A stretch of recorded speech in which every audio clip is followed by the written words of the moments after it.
Welcome to astro मंडल। आज का topic है D45 चार्ट मीन्स अक्षा वेदांसा कुंडली। अक्षा वेदांसा कुंडली मतलब एक लग्न कुंडली में जो एक राशि जो होती है वो 30 डिग्री की होती है। अगर उसको 45 से डिवाइड करेंगे तो जो सम आएगा वो अक्षा वेदांसा कुंडली में जाएगा, D45 चार्ट में जाएगा। तो D45 चार्ट बेसिकली हमें दिखाता है क्या? D45 चार्ट दिखाता है हमारी जो 7 पीढ़ियाँ जो है, जो बीत चुकी है, जो हमारे पूर्वज है, जो हमारे बुजुर्ग हैं, उन्होंने ऐसा क्या कर्म किया कि हम आज अपने जीवन में सुख भोग रहे हैं या आज हम अपने जीवन में दुख भोग रहे हैं। तो वो ऐसा क्या कर्म किया इस कुंडली में, इस अक्षा वेदांसा कुंडली में D45 चार्ट में। इसमें मेन चीज़ होती है सूर्य, 5th house Lord, 9th house Lord. 5th house Lord लग्न कुंडली में और 9th हाउस लॉर्ड लग्न कुंडली। तो आइए स्टार्ट करते हैं। अक्षा वेदांसा चार्ट जो होता है वो बेसिकली आपको आपके जो पूर्वज है उन्होंने ऐसा क्या कर्म किया है जिसकी वजह से आप अपने जीवन में सुख भोग। तो वो क्या है कि क्या उन्हें किसी को धोखा नहीं दिया, किसी की ज़मीन नहीं हड़पी, किसी को परेशान नहीं किया, किसी का धन नहीं हड़पा, किसी का सोना नहीं हड़पा, और हमेशा एक देवी देवता का अनुष्ठान करते रहे डिसिप्लिन से और कॉन्टिन्यूसली। तो वो देवी देवता आपके कुल देवी देवता बन गए जो कि आपको आगे, जो आपके आगे आने वाली श्रेणी, जो आपके आगे आने वाली पीढ़ी उनका भी ध्यान रखें। तो D45 चार्ट बेसिकली दिखाता है 5th हाउस, 9th हाउस और सूर्य ये कितने स्ट्रॉन्ग है। जितने स्ट्रॉन्ग होंगे D45 चार्ट उतना ही स्ट्रॉन्ग होगा।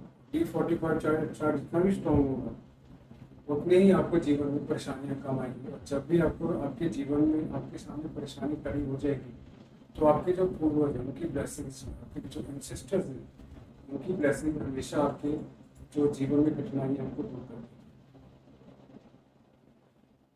दूसरी तरफ अगर आपके पूर्वज, अगर आप दुख पा रहे हैं अपने जीवन में, तो आपके पूर्वजों ने, आपके बुजुर्गों ने कुछ ऐसे कर्म किए जिसकी वजह से आप दुख पा रहे हैं। मीन्स एक अनर्थी कर्म किए और किसी की जमीन हड़पी, किसी को धोखा दिया, किसी को झूठ बोल के उनका धन हड़पा, किसी का सोना हड़पा, या किसी भी देवी देवता को नहीं दिया है। जरूरत पड़ी तो माथे टेक लिए, नहीं तो नहीं टेक। हमेशा किसी को परेशान किया, बुरे कर्म किए, तो वो जो है वो आप अपने जीवन में दुख। लेकिन इसका मतलब ये नहीं है कि आगे आने वाली पीढ़ी भी दुख होगी, क्योंकि ये आपको पता चल गया कि D45 चार्ट का रीजन क्या है। तो आप अपने कर्म सुधारेंगे तो आगे आने वाली पीढ़ी जो है उसको रास्ता मिलेगा। तो इसलिए हम बेसिकली हमें 5th हाउस को, 9th हाउस को और सूर्य को स्ट्रॉन्ग करेंगे तो इसी जीवन में आपकी जो कठिनाई है वो दूर होती है। आइए देखते हैं। अगर लग्न कुंडली में 9th हाउस लग्नेश हो है, वो अगर D45 चार्ट में 9th हाउस में या 5th हाउस में और वो चौके बैठा हुआ है तो ये आपको अच्छा असर देगा। अगर भावेश और कर्मेश वो एक दूसरे से राशि बदल रहे हैं तो ये आपको अच्छा असर देगा। तो पहले आते हैं D45 चार्ट के शुभ फलों। तो अगर लग्न कुंडली में भावेश, लग्नेश और सूर्य, 2nd हाउस लॉर्ड और क्या 11th हाउस लॉर्ड एक केंद्र में बैठे या त्रिकोण में बैठे हो या मित्र भाव में या मित्र ग्रह के साथ हो, युति बना रहे हो, तो ये आपको अच्छा रिजल्ट देंगे, ये आपको शुभ रिजल्ट देंगे। अगर आपके जीवन में आपके पिता की तरफ से जो रिश्ते हैं, आपके दादा दादी, बुआ, फूफा, इनसे अच्छी बन रही है, चाचा चाची से अच्छी बन रही है, तो D45 चार्ट आपका अच्छा है। अगर D45 चार्ट में जो भाग्येश है और जो 11th हाउस, सेकंड हाउस और जो सूर्य है वो उच्च होके बैठे हुए हैं, या भागेश के साथ युति बना रहे हैं, या भागेश की दृष्टि सूर्य में पड़ रही है, सूर्य भागेश में, तो भी आपको अच्छा रिजल्ट देगा। उसके बाद अगर भागेश, लग्नेश और सूर्य ये युति बना रहे हैं सेकंड हाउस में या 11th हाउस में या 5th हाउस में, तो भी आपको अच्छा रिजल्ट देते हैं। अब आते हैं अशुभ फलों में। अगर भागेश, लग्नेश D45 चार्ट में 6th हाउस में हो और बृहस्पति की दृष्टि ना पड़ रही हो तो ये आपको बुरा रिजल्ट देंगे। अगर बृहस्पति की दृष्टि पड़ रही है 6th हाउस में तो ये आपको अच्छा रिजल्ट देंगे। उसका रीजन ये है कि बृहस्पति की अगर 5वीं दृष्टि पड़ रही है, बृहस्पति सेकंड हाउस में D45 चार्ट में, और बृहस्पति की 5वीं दृष्टि जो है वो 6th हाउस में पड़ रही है, बृहस्पति खुद में ये बहुत एथिकल प्लैनेट है, वो सेकंड हाउस में बैठा हो और उसकी 5वीं दृष्टि अगर 6th हाउस में पड़ रही है और भागेश अगर 6th हाउस में बैठा हो तो भागेश का जो भाव है वो बृहस्पति का भाव है।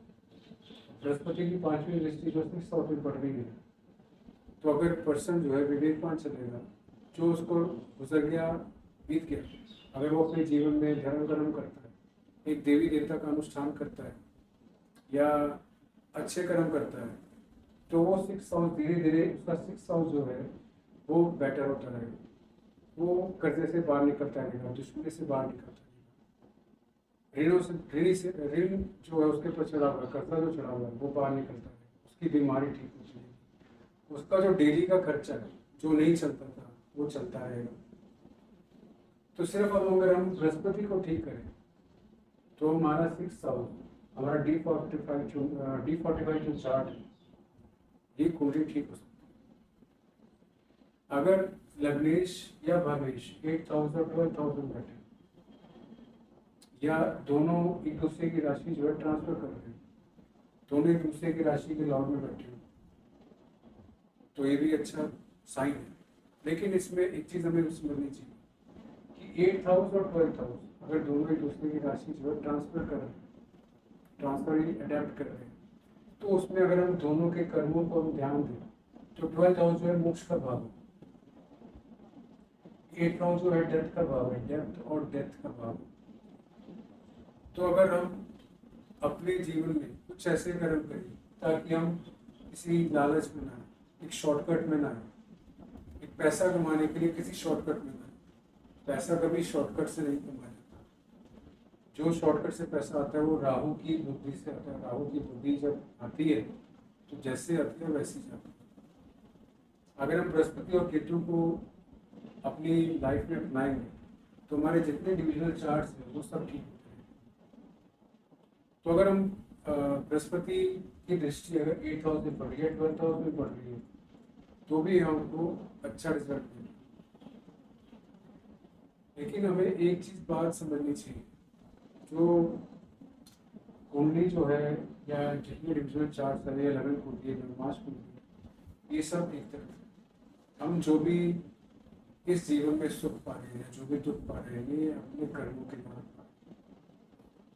D45 चार्ट दिखाती है कि हमारे जीवन में हम कितनी बारी ये जीवन जी चुके हैं, हमारा जन्म कौन सा है, हम इस जीवन में अगर हमने पैदा हुए तो क्या दुख और क्या सुख पाने के लिए पैदा हुए, ये सब D45 चार्ट बताया जाता है कि क्या हम वही पूर्वज है जो दोबारा पैदा हुए, कि हमने वही कर्म किया था कि उसका भुगतान भोगने के लिए हम दोबारा पैदा हुए, ये सब D45 चल पाता है। तो ये सब तो हमें पता चलता है जब हम अपने बृहस्पति को उच्च का रखते हैं। 9th हाउस लॉर्ड और 5th हाउस लॉर्ड सूर्य को, और सेकंड हाउस और 11th हाउस, इन पे अगर हम ध्यान दें तो हम अपने जीवन की काफ़ी कठिनाइयाँ, काफ़ी दिक्कतें ठीक कर सकते हैं। अगर D45 चार्ट में मंगल वीक हो, बृहस्पति वीक हो, भावेश वीक हो या सेकंड हाउस और 11th हाउस वीक हो, तो जो पर्सन होता है वो बहुत जल्दी दुखों के आगे हार मान जाता है। इस चीज़ के लिए हमें मंगल की रेमेडी करनी पड़ेगी, मंगल को देखना पड़ेगा, क्योंकि मंगल जो है विल पावर। अगर हम मंगल की एक्टिविटीज़ करेंगे तो मंगल हमारा स्ट्रांग होगा और उतना ही हमें बेनिफिट देगा। और बृहस्पति को हम जितना, हमारे जो कुल देवी है, कुल देवता है, उनको हम जाएंगे तो उनका अनुष्ठान करते रहेंगे डिसिप्लिन से और कॉन्टिन्यूसली करते रहेंगे, तो हमारे जीवन से काफ़ी समस्या जो हमारे जीवन, जो हमारी औलाद है या हमारे जो बच्चे हैं, उनके जीवन में आने वाली समस्या काफ़ी हद तक दूर हो जाएगी। क्योंकि D45 चार्ट जो है वो इसी चीज़ को दिखाता है कि हमारे जो पितृ हैं, आजकल पितृदोष लगभग हर कुंडली में, उसका रीज़न क्या है? उसका रीज़न है बृहस्पति, कि हमने बृहस्पति को नीच कर किया। जो लोग अपने पूर्वजों की ज़मीन में रह रहे हैं, अपने जो पितरों के या पितरों की दी हुई जो ज़मीन में रह रहे हैं, उनका बृहस्पति उच्च का। और जो लोग अपने पितरों की ज़मीन को बेच दें किसी भी कारण, अपनी पितरों या पूर्वजों की ज़मीन से अलग हो जाते हैं या उनकी रीति रिवाज से अलग हो जाते हैं, उनको नहीं मानते कि हम नए ज़माने के लोग, हम पुराने ज़माने के रीति रिवाज नहीं मानते, तो उनका जो बृहस्पति नहीं होता और उनको ये दुख भोगना पड़ता है। तो हमें अगर बृहस्पति उच्च का करेंगे तो हमारा D45 चार्ट जो है वो काफ़ी हद तक ठीक होगा। चाहे हमारा लग्नेश D45 चार्ट में लग्नेश और 6 में होगा, क्योंकि अगर प्लैनेट्स जो है वो अगर वीक भी हो, लेकिन अगर कुल देवी, कुल देवता, कुल देवी या कुल देवता, जिसको भी आप जानते हैं, चाहे कुल देवी या कुल देवता हो, वो आपके साइड है, वो आपके पक्ष में है, तो जो D45 के प्लैनेट्स हैं जो आपकी तरफ एक नेगेटिव इम्पैक्ट देते हैं, वो इतना बुरा नहीं करेगा, क्योंकि आपने बृहस्पति को उच्च किया। इस कुंडली का जो बेसिक फाउंडेशन है वो है 9th लॉर्ड। 9th लॉर्ड का कारक है बृहस्पति है आपके पूर्वज, बृहस्पति जीव, बृहस्पति आप, कि आप किस कारण इस दुनिया में हैं, आपके पूर्वजों ने ऐसा काम क्या काम किया। तो हम अगर अपने पूर्वजों को देंगे, उनकी आराधना करेंगे, तो मान सम्मान देंगे, तो हमारा D45 चार्ट काफी हद तक ठीक होगा और हमारे जीवन की कठिनाइयाँ धीरे धीरे दूर। तो ये था D45 चार्ट।